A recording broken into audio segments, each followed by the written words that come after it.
Hey folks, welcome to Bad GM's Campaign Build-Along. I'm the Bad GM Wayne Davis, and we're well into Season 2 of our Fallout role-playing game campaign.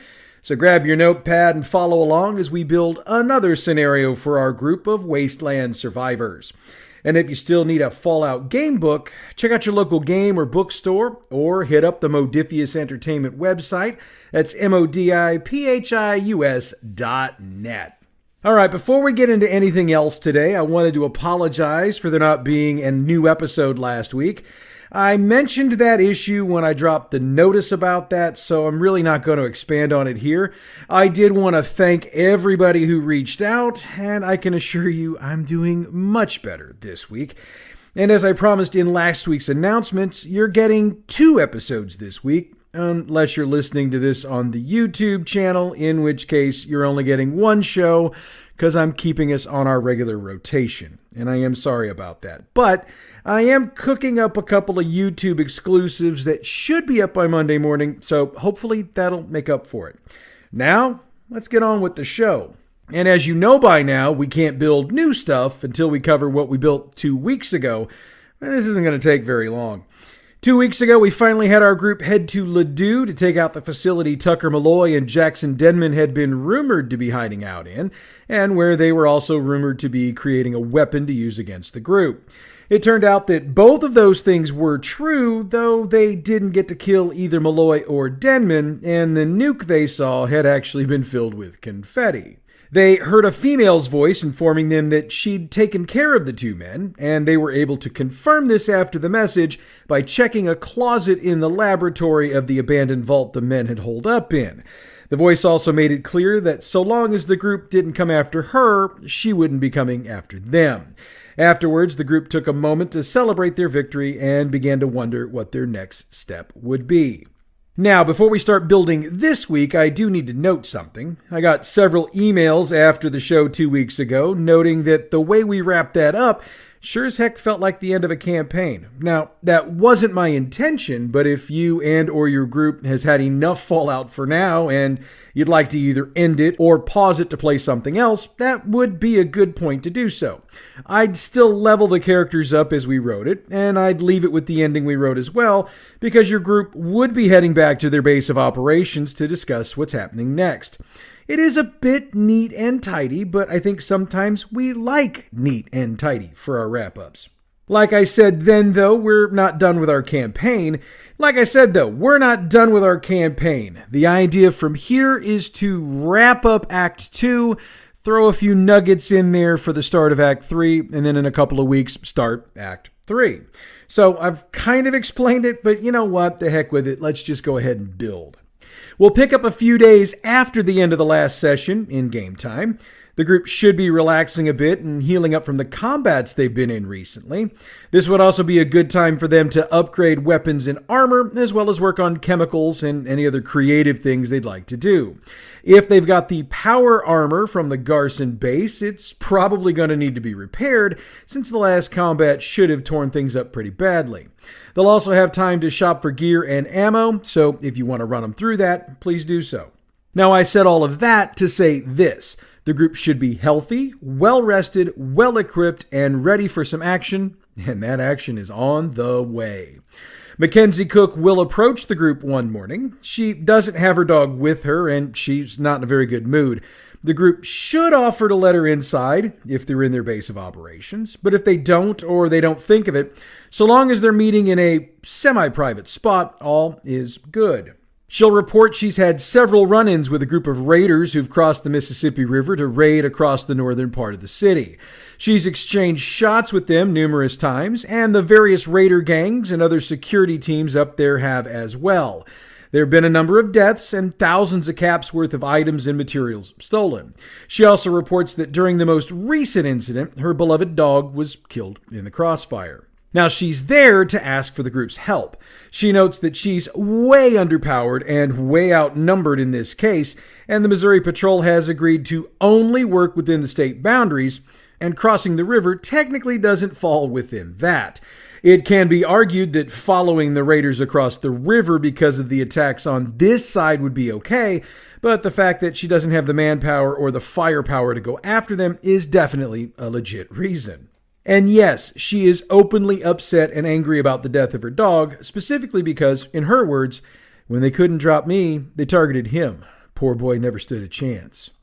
Now, I'm smart enough to know that a lot of groups won't jump on the emotional thread we're laying out here, so if that's not enough to get them motivated, she'll offer 1,000 caps for the resolution.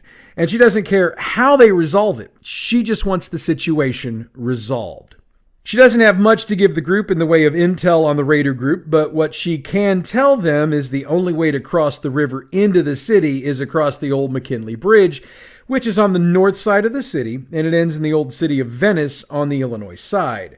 She's aware of the basic layout of that side of the river these days, and notes that pretty much the only thing that survived was the old steel mill in Granite City, so her bet would be that this group bases themselves out of there. If the group declines this offer, she's not going to push. It will be obvious she's disappointed, but she'll thank them for their time and leave.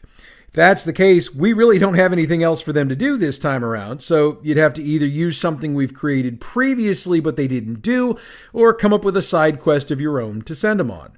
But come on, we know our groups. They're going to jump on this.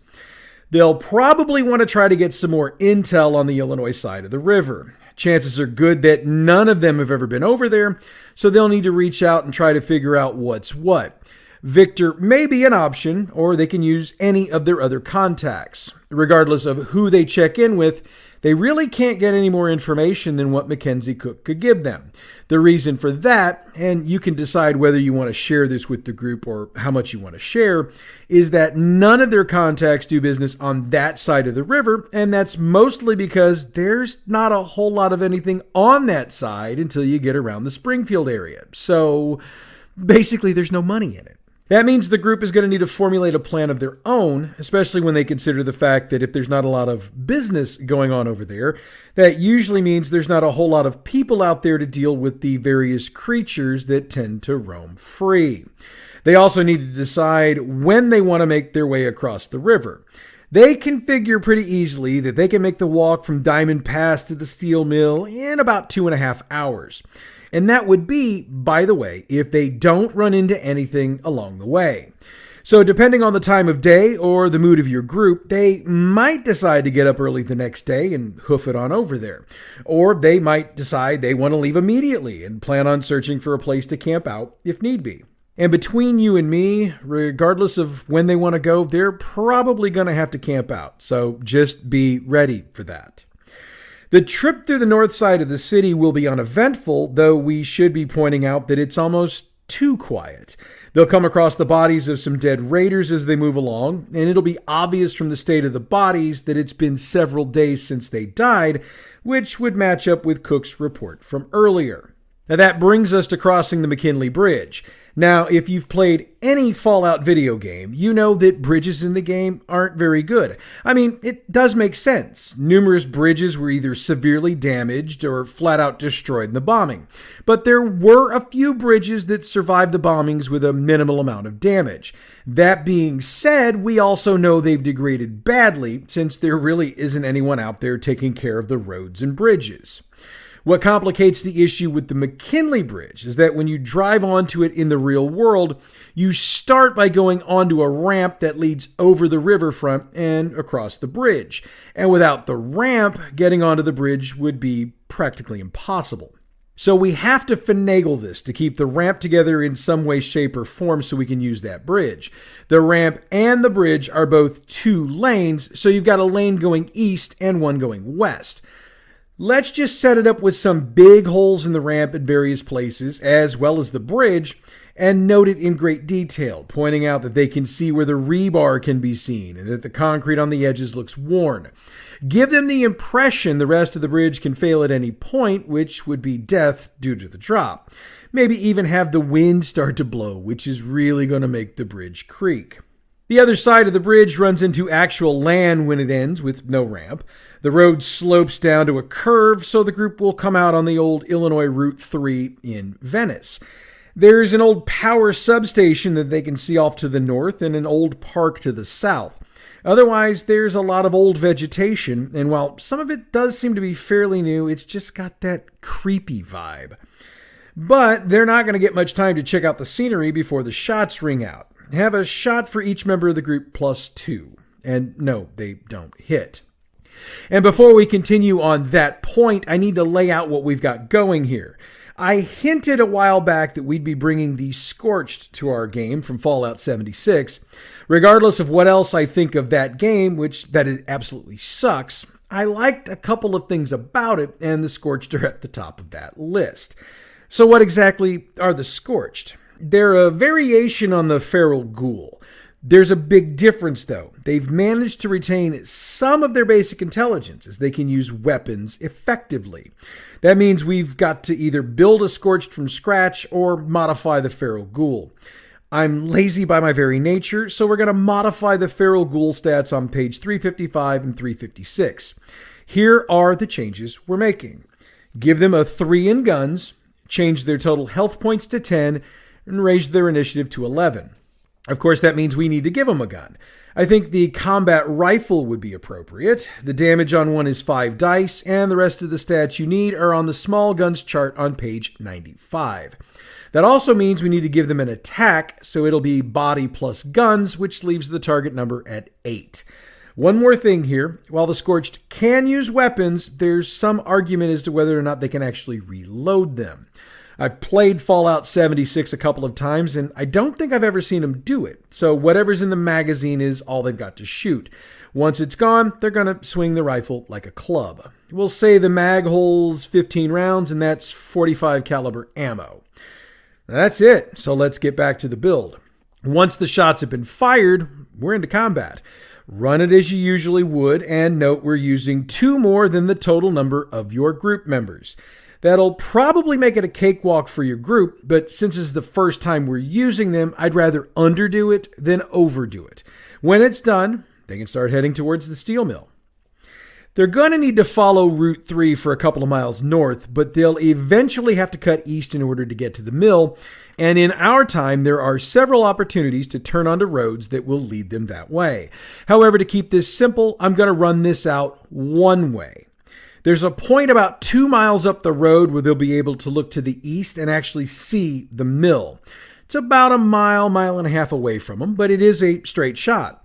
So this is going to be where they're going to turn to head that way. Now, I had considered dropping an encounter in here, but what's coming made me think a little better of it. That being said, if you're interested in putting another challenge in here, toss some more Scorched in. I wouldn't go more than 1 per group member, but hey, you add as many as you would like. The reason for not putting more in here is because a couple of 100 yards down the road, there's an old firehouse to the left and a couple of abandoned houses to the right. The group will have the advantage of hearing it before they see it, and it's going to be a pair of Yao Guai, and they are hungry. This is going to be an unavoidable fight, even though they might decide to run. And while we've had Yao Guai in here before, they were an option, not a requirement. At this point in the campaign, the group's a high enough level to be able to handle them, in theory anyway, and the stats for Yao Guai are on page 354. The group will lick their wounds before heading on, obviously. About a quarter mile further down the road, they run into a bit of an issue. In our time, there's a bypass overpass over multiple sets of train tracks. The reason for that is that there are multiple factories or plants in the immediate area, and trains are almost constantly running through. But thanks to the bombs and the destruction, that overpass bridge fell. Not only that, there are overturned boxcars all over the place. The group can get down to the track level without too much issue, and they will realize they can get up to the other side without much issue. The issue is that they need to get across the tracks to get to the other side. That's where the fun begins. Let's just go with regular old feral ghouls here, since we've already shot at them and tossed Yao Guai at them. Put double the number of the group in, and the stats are on page 355 and 356, and just sprinkle them into the scene however you'd like. Moving along, once the group gets up the slope, they've only got about 8 blocks to get to the steel mill, and they get the true picture of just how much damage got done in this area. It's pretty obvious the steel mill was the target, but it's the downtown area of the city that took the brunt of the damage. There aren't any buildings left standing, just piles of rubble. And as they get closer to the mill, they realize it took a ton of damage as well. Of the half dozen or so buildings that comprise the complex, only one remains standing. When they get there, they realize even that building didn't come away unscathed, but since it was the main building, there was enough left for a group to use it as its headquarters. Now, the group is going to be surprised to notice at distance that there's nobody outside the building. When they get close enough, which would be a couple of 100 yards or less, it'll become obvious why. They hear gunfire from inside the building. Approaching, they can peek inside. There's no need to be too sneaky about it, though they do want to be careful. Here's what they see. The inside of the mill doesn't look anything like it did when it was running. All of the catwalks and spaces above the mill floor are gone, and they can see some of the beams and rails just hanging broken. There's plenty of floor space, though, as it's about 20 yards by 10 yards. And while there's a bunch of rubble, it's obvious it's been cleaned up and arranged in a semi-tactical way. What makes that obvious is that there's about 24 raiders in tactical positions firing on about 36 super mutants. That leaves the group with a quandary. Jump into the fray and take their chances, or wait to see who's left standing when the battle ends and take them on. And let's be real here. They're going to wait the battle out and take on whatever's left. And by the way, that's going to wind up being 12 of the super mutants. They're all super mutant brutes, and those stats are on page 368. And unlike the raiders, the super mutants aren't going to use the cover. They'll move around, but they're not ducking under or behind anything. So when this is done, the group can pick their way through and see what's up. For the record, there were a half a dozen Raider scavers, stats on page 389, and a half a dozen Raider veterans, stats on page 390. I include those for when your group scavenges the stuff off of them. What they're probably going to be most interested in are the crates they've got on the far side of the building.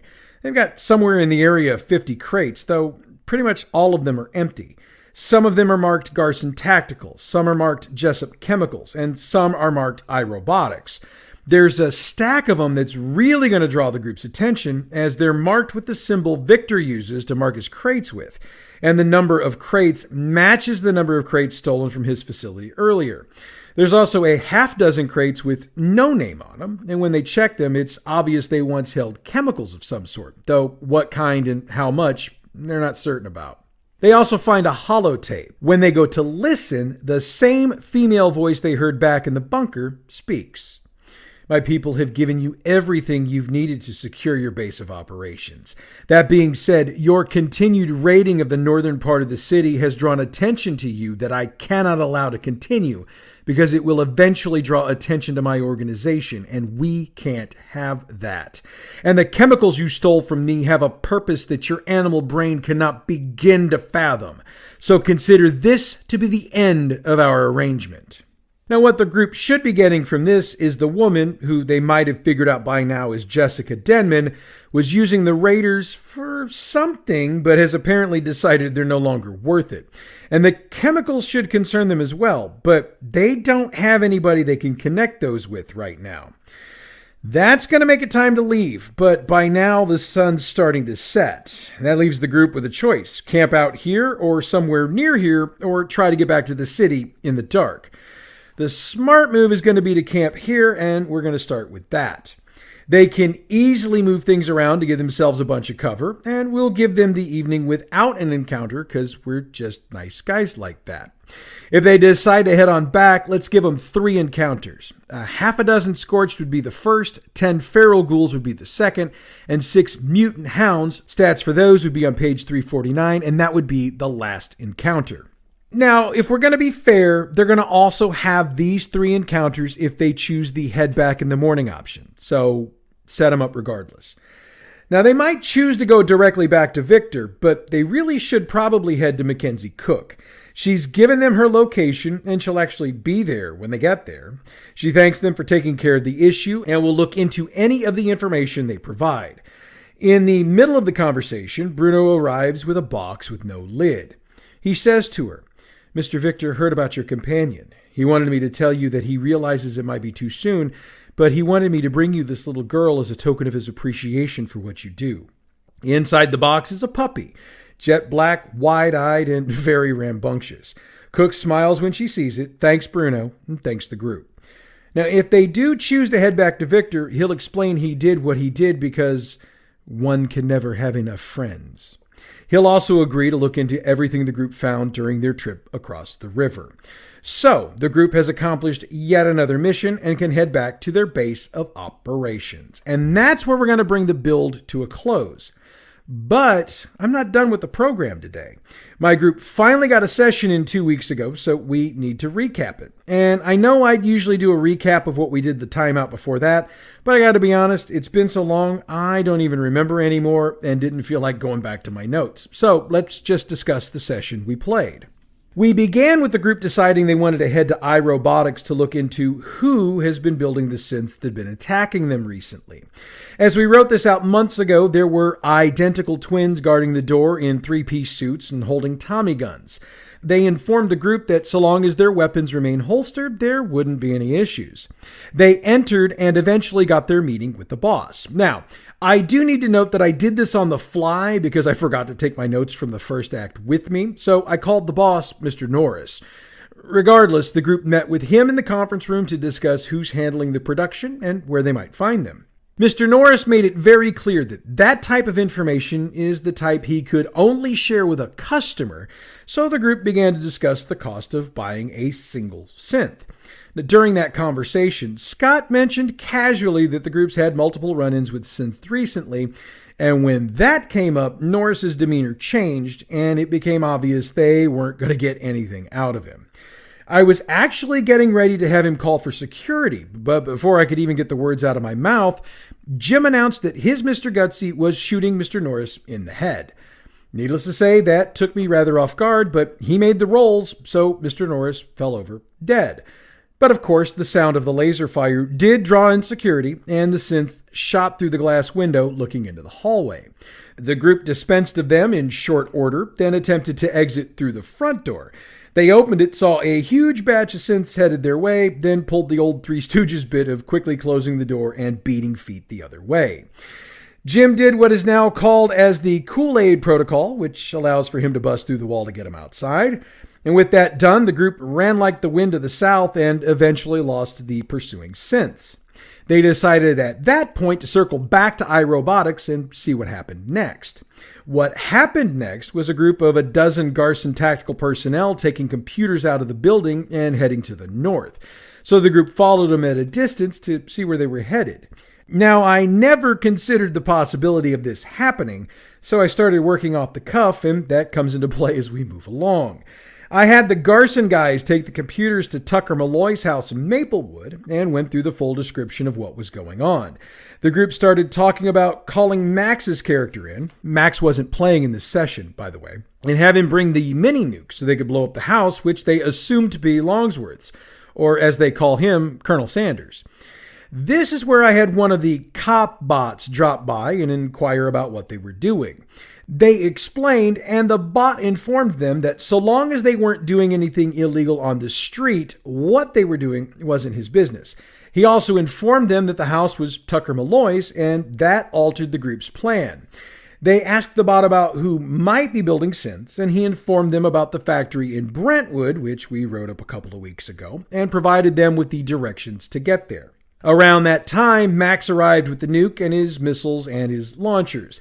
The rest of the group took those and told Max to keep an eye on the building and let them know if anyone enters or leaves.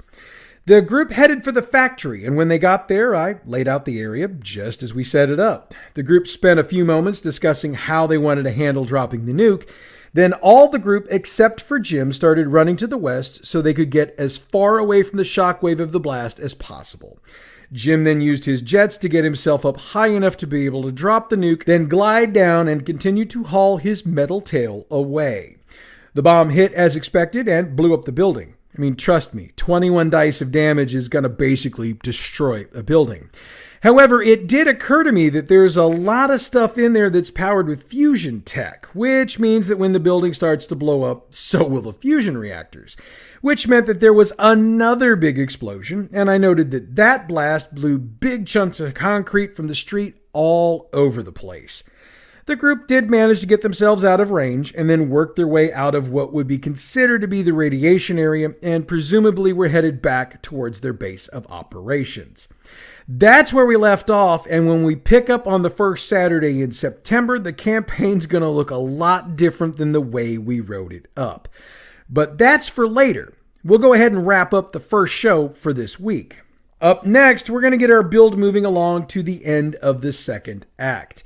In the meanwhile, if you want to check out our other podcast, Role Playing History is available. This week, we're deep diving the Planescape setting for D&D, and if you've never played it, you're going to find it very interesting. That's episode 1. The Birthright setting for D&D is episode 2. Role Playing History is available wherever you get your podcasts or from our website, badgmproductions.net. The music we use for this show comes from Pixabay.com. Check them out for all your license-free, royalty-free music needs. Bad GM's Campaign Build Along is a production of Bad GM Productions. You can follow us all over social media. I've listed them all in the notes for this episode, or you can find it from our website, badgmproductions.next. Up next, we see what else we can get our group into, and I can assure you we've just started to scratch the surface of the trouble they're about to get in. So take a break if you want, check out Role Playing History, or just hit the next episode if you're ready. Until then, I'm the Bad GM Wayne Davis, and I'll see you at the game table.